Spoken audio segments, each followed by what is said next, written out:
Sikeleli Africa. God bless Africa. Raise her high in glory. Hear our prayers. Nkosi Sikelela. God bless us, your children. Yes. Ask you to protect our children. Intervene and end all conflicts.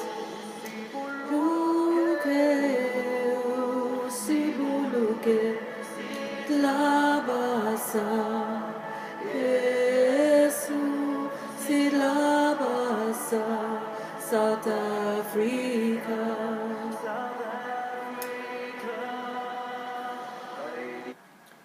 Hello, hello everybody. How are you? It's Mo on the go, and today it's all about South Africa. It's all about our beautiful continent of Africa, which is going through some major upheavals, transitions, good and bad. And right now the focus, all the eyes are on South Africa.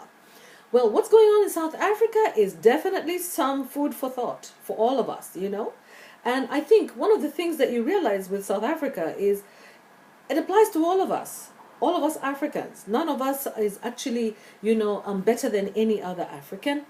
We are all African. If we are from Africa, you're all African. And therefore, what that means is that we should know our history. That's the least that we should know, And you can see the consequences of not knowing and not understanding who you are. And the reason why it's so important for people to know where they came from and who they really are. Because otherwise you make so many blunders in this life, like what's going on in South Africa, and you embarrass yourself completely in front of the whole world. So what's happening right now, for example, with the airlifting of the Nigerians from South Africa by that wonderful rescue mission by Alan Onyema and his crew, Air Peace. That just lifts my spirits and tells me that there is hope in Africa, because Africans actually love each other. We love each other. When I see my brothers being rescued in South Africa, I'm happy. 179 of them airlifted by Air Peace. Air Peace, kudos to you. I flew Air Peace when I went to Lagos, and I was impressed. It's a beautiful airline. It came highly recommended. And I did not know that the owner is such a wonderful person. He decided that he was going to rescue his brothers and sisters, his countrymen who could not afford to take flights and whose lives were being, threatened and whose lives were at risk, including little children in South Africa. So you know what? He gets all my praises and accolades. I love Air Peace, Air Peace, Air Peace. You're living the name. You're living the name. You're a peaceful airline and a beautiful owner, beautiful crew. We love you, and we thank you so much for rescuing those Nigerians and other West Africans who went on the flight. Apparently, there was supposed to be like 300 people supposed to be on that airline, but only 179, apparently, from what I hear, only 179 were allowed to leave South Africa and get on that flight. And it's not about their papers, because they were given papers for travel by the South African High Commission in South Africa. So it's not about that. It's because I believe the South African government had a lot to lose by having so many people start leaving South Africa. And the thing is that if your life is being threatened, one of the rights that are enshrined in the Bill of Rights for South Africa is that anyone who wants to leave South Africa is free to leave South Africa. So there's no reason why South African government should stop anybody from leaving South Africa for any reason. Let them leave. After all, you don't want them, so why do you want to keep them? If it's just to save your skins and save your souls, then that's completely hypocritical. And I really am quite disappointed by the President Ramaphosa, who talks about, talks flowery about the reasons, about the fact that, we should all come together, we must unite. What do you mean we must unite as African? Mr. Ramaphosa, what do you mean we must unite? Who is showing the spirit of disunity? Is it not South Africans? And as for SABC, I'm so disgusted by SABC, by the way. The way that they report and talk about, Ramaphosa has sent a delegation to Africa. Excuse me? So South Africa is not part of Africa or what, guys? Oh my goodness. Anyway, let me not even get into this because I didn't get into here just to rant about South Africa. I want to approach this issue from where Joe left off last time about the Mande law. He's not here right now, so he's not able to continue the discussion. But I did my research. Like I promised, I was going to do my research about the Mande Charter that was proclaimed in Kurukan Fuga, which was in the Kingdom of Mali, in the early 13th century. It was basically founded by the Mandingo Empire, and the Assembly of Wise Men, proclaimed in the Kurukan Fuga to proclaim the new Mande Charter, and it's named after the territory situated above the upper Niger River basin, between present-day Mali and Guinea. And basically, it actually has 44 articles. And one of the articles in there talks about, basically all the articles are kind of like separated or categorized based on environment, on how people are supposed to live, how people are supposed to engage with one another, how society is supposed to be organized, social organization. So for example, and I'm not going to read all of them, for example, they talk about the fact that, how many, the society, how it will be divided, how many clans are going to be in the group, and it also talks about what the clans are what the roles and responsibilities of each clan. So for example, one of the clans are going to be teachers and educators of Islam, for example. Okay, it was also talking about dividing the society into age groups, and it talked about the fact that decisions have to be made not by the very old and not by the very young, but by those who are in the middle. So those of us in the middle age are supposed to help to make decisions. It talks about everybody having the right to life, and the preservation of physical integrity.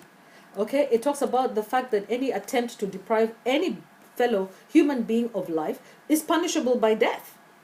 So what South Africa is doing is completely violating our age-old African, agreements.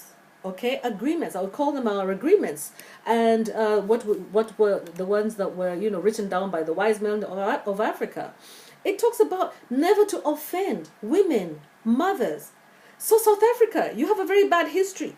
And I can tell you that, okay, of women abuse, of rape of women and children, and basically all you're doing is violating our own African ethical code.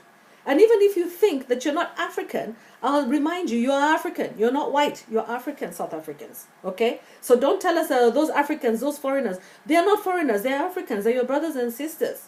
Those are your brothers and sisters. Okay? Whether you like it or whether you don't. The DNA. Your DNA is much closer to your fellow African brother than to any white person.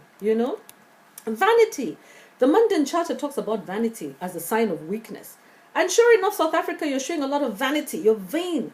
Humility is a sign of greatness. Don't think that you're any better South Africa than any other African country, because you're not. Okay? You're not any better than any other African country. Article 24 on the Mande Charter talks about do not maltreat foreigners. In Africa, we are proud to have hospitality as one of our, one of the beautiful, emblems of our continent. One of the things that everybody knows about African hospitality. But look at South Africa. You want to tell us you're hospitable? No, you're not. No, you're not. You're hospitable to anybody who is not from Africa, right? You're hospitable to the Chinese. You're hospitable to the whites. You're hospitable to other non-blacks. You hate yourself so much that you're ready to kill other fellow blacks. And you cannot tell us that is fake news. We have seen it with our own faces. We have actually seen it online. Okay? We have seen it online. We have seen you set people on fire. Barbaric people that you are. Barbaric. Foolish. Complete foolishness. I've been to South Africa many times, working in high levels, and I'm disgusted. Literally disgusted. Because I expect the leaders of the society to be talking to the people. I expect that professionals should be going out there to the townships to stop young people from doing what they're doing. And these young people are being financed to do this. You can't tell us that they just get up and just go shouting and killing people and destroying their businesses. Just like that. This thing is funded. We have seen the mayor of Johannesburg and the way he speaks. He speaks and talks about, we welcome all foreigners. But But we do not welcome those people who are breaking the law, those who are selling counterfeit goods. All these goods in all these shops are counterfeit goods. I went to South Africa and I saw what South Africans do. Yeah, South Africans have a special category for white people, okay, who have their own line. They have their special category at immigration for the Chinese. The Chinese can go and line up and go in and out of South Africa at will. Black people, on the other hand, are mistreated to the highest core. I remember when I left South Africa, somebody asked me how come I went with such a light suitcase. And I told them, what do you mean? You expect me to go shopping in your malls? Spend my money? No way. I came here for a meeting and I'm out, and that's it. South Africa, let me tell you what, you know, you're just a big embarrassment to Africa. You're disgusting, and you're a big embarrassment, a huge embarrassment. Okay, so the Mande Charter, I encourage us all to go and read about it, because these are the 44 articles that were written by the wise men of old of the kingdom of Mali, the richest kingdom that there was ever known in Africa, with the richest ever the richest ever leader in the world, worth over $400 billion. Have you ever heard of somebody like that? You know, going around giving gold away to every country that he went across. Huh? So guys, you know, it's good to know your history. It's good to know where you come from. And don't be fooled. Don't be fooled by thinking that by hurting your fellow brother, that you're gaining any sort of credibility. You're just showing vanity, and vanity is foolishness, according to the Mande Charter. Your human rights bill, the South African Human Rights Bill, okay, talks has enshrined the rights of people, to the rights of all citizens and all people living in South Africa to protection by law.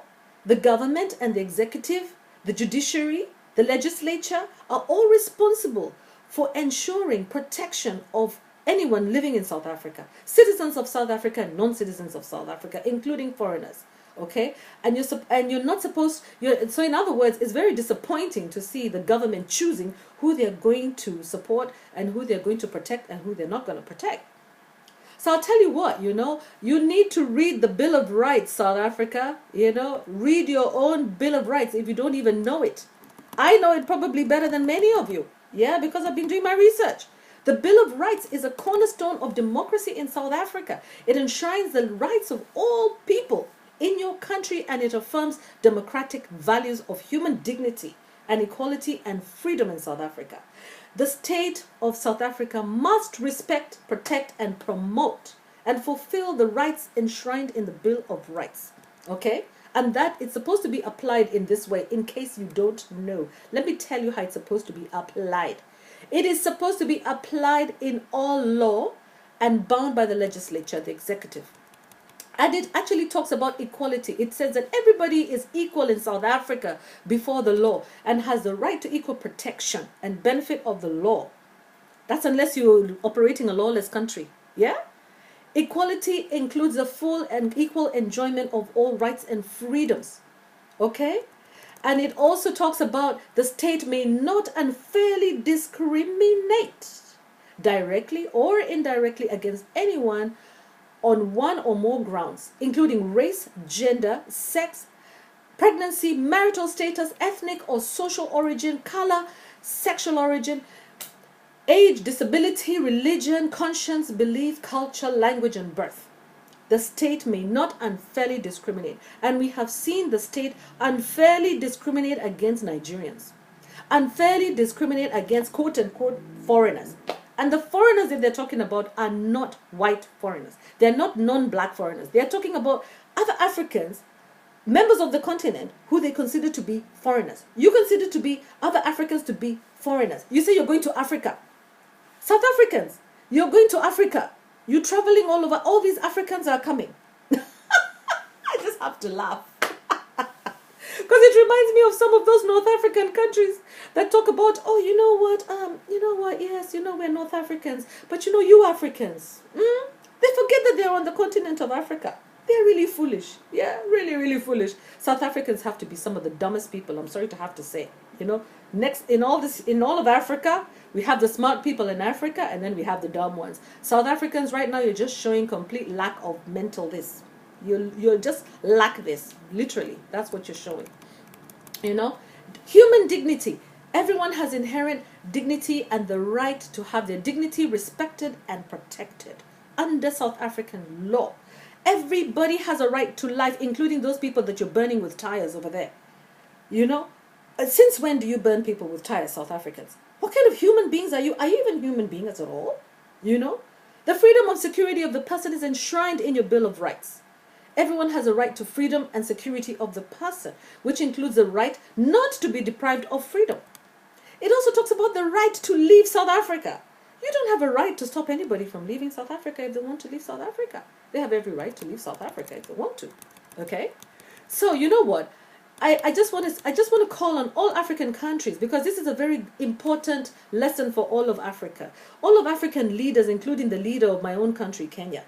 I want to call upon the leader of my own country, Kenya. Okay, apart from Ramaphosa of South Africa, we have President Muigai Kenyatta of Kenya. And I want to call upon all the leaders of Africa, including Buhari of Nigeria, and ask them to charter planes to various countries to collect our African brothers and sisters who are stuck in those countries. Alan Onyema has shown the way with his air peace. He's an individual. He's private. Yes, the government doesn't have to do it themselves, but you know what? Ethiopia chartered planes bringing hundreds of their own ladies who are working in the Middle East back. And I was actually on one of those planes, and I came with them, and they came home so happy. Many of those girls who are being mistreated in the Middle East. Many Ethiopian girls, many Ethiopian young ladies who are being mistreated, raped, beaten, starved. Okay? In Saudi Arabia, in Kuwait, you know, in Oman, in all those countries. Ethiopian Airlines, owned by the government of Ethiopia, chartered planes to go and collect our women and bring their women and bring them back. Why is it that we have not seen Kenya do the same thing? Why have we not seen Nigeria do the same thing? For example, in Libya, where we know that we have our own Africans being enslaved, okay, in a place like Libya, Mauritania.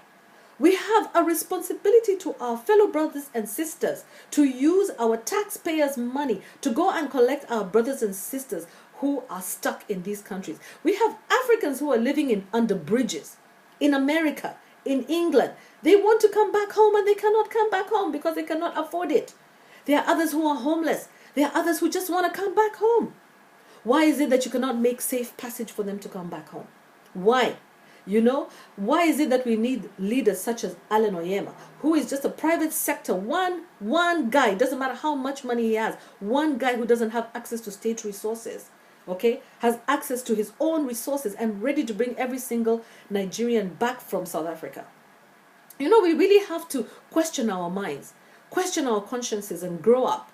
All us Africans need to grow up, okay? We just need to grow up, yeah? And all the leaders of Africa need to also examine their consciences and ask themselves, what is the legacy that I'm going to leave behind? At least I know what the legacy is that is being left behind by people like Alan Onyema, okay?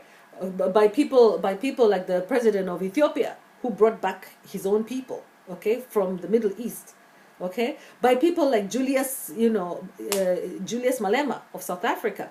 Those people have legacy. Attending a funeral of Mugabe, that doesn't act as legacy. Mugabe already has his legacy. He's one of our heroes, and nobody has to tell me who to choose as my hero. Okay? Mugabe is one of our heroes. But attending his, farewell is not enough. You need to actually do something and rescue our Africans stuck in Western countries, in African countries where they're being mistreated and held against their will as slaves and exploited and misused and abused and tortured. Because this is completely against the Kurukan Mande Charter of Africa, our own charter that precedes the human rights chapter of the human rights charter of 1846. This thing precedes. It is 1222 AD. Think about it, guys. You know, we Africans are the ones who preceded human rights. We are the ones who created human rights. Human rights came from us. We know, we are spiritual people, and we know what's wrong and what's right. Okay? So on that note, guys, I just want to say, all South Africans, it's not that I don't like all South Africans. I love South Africans, by the way, as a people. Okay, I have friends who are South Africans. I've been to South Africa. I've experienced South African hospitality. But in this particular case, you touch one South African, like Tiwa Savage said, you touch one African, you touch me. Okay, you touch me. It doesn't mean that, oh, well, we didn't kill any Nigerians, or we didn't kill any whatever, oh, that is fake news. Well, you killed some Africans. You killed some Kenyans. You killed some Ethiopians. Those are Africans. South Africa. And by the way, you are African. In case you didn't know, you're African. Remember, listen to your national anthem and remember that you prayed for God to bless Africa, not just South Africa. Africa.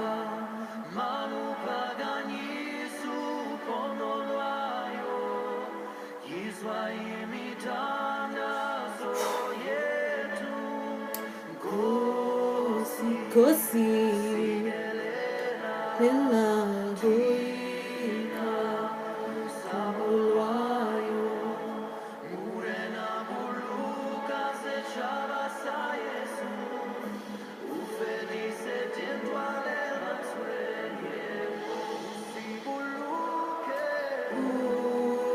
Sibuluke